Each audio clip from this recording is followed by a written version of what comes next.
Poco M6 Pro is a $200 budget phone that has a nice design, a triple camera setup, good specifications, a large battery, and a lot more. Let's take a look at the pros and cons of this device. In the retail box, you get some paperwork, a SIM ejector pin, a silicone case, a cable, and a fast 67-watt charger. The device sports quite a typical budget phone design. We have good quality plastic frame. The rear panel of the Poco M6 Pro appears to be crafted from glass, while the front of the device is shielded by the Gorilla Glass 5. The phone is IP54 certified, meaning it can survive accidental splashes of water. This camera module looks really nice, and I like this dual color layout.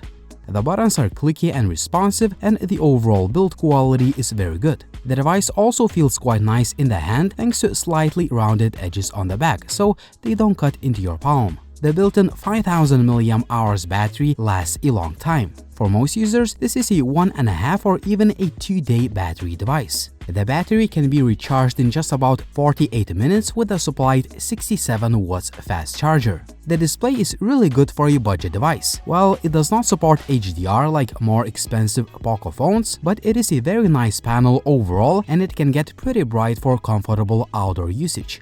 Other key features: the under-the-screen fingerprint reader is fast and accurate, the phone still has a headphone jack, there is an IR blaster, FM radio, NFC, and even a hybrid dual SIM card tray with a micro SD card slot, so you can expand the storage for the cheap. Finally, the M6 Pro sports a good quality dual speaker system. Here is a quick audio test.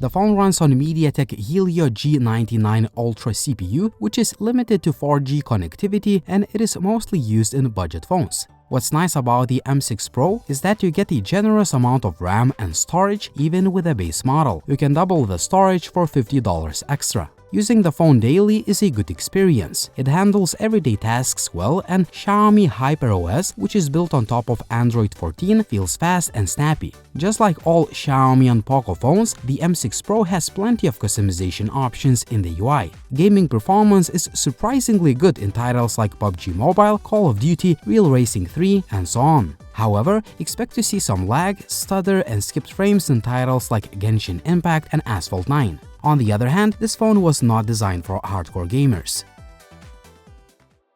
Now a quick word from the channel partner. Pelonis Phoenix Oil Radiator is designed to heat up your entire space with ease. Utilizing advanced 3D convection technology, it creates a gentle and even airflow, covering spaces up to 25 square meters. Featuring volcano fast heating technology, this radiator is a powerhouse, offering quick and efficient warmth.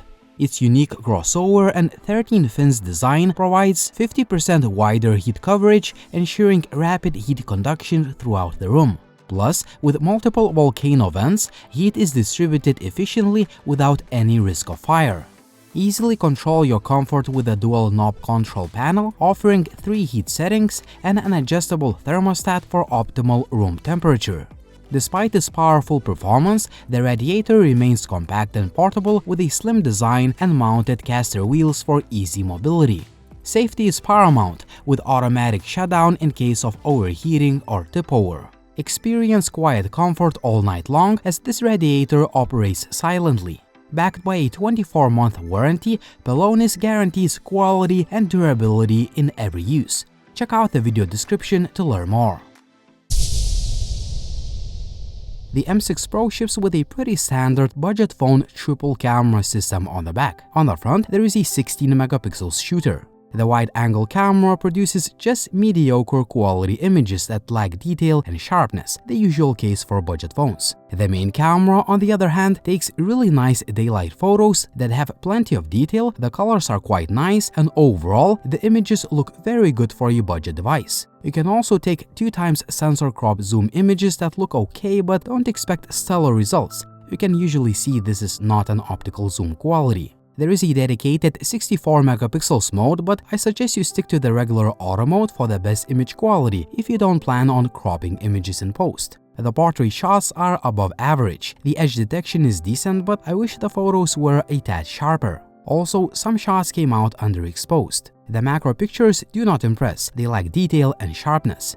Night mode is available on the wide angle and the main cameras and in 2x sensor crop zoom mode. Neither the wide angle nor the 2x zoom photos impress me. The quality is quite bad. On the positive side, the main camera produces respectable quality low-light photos. You simply can't ask for anything better in this price range. The selfie camera can take decent quality selfies and selfie portraits, but you really need to keep your phone steady to avoid blurry shots, as it happened to me quite a few times. As expected, the low-light selfie quality is just mediocre.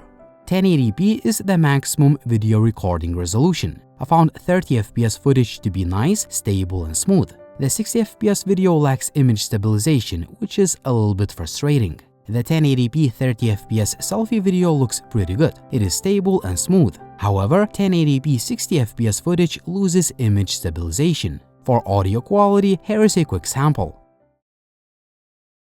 Video and audio test 1 2 3 1 2 3. Video and audio test 1 2 3. In conclusion, Poco M6 Pro is a solid budget phone despite a few shortcomings that are far from the deal breaker. For the starting price of just about $200, Poco M6 Pro is an excellent value phone that I can easily recommend.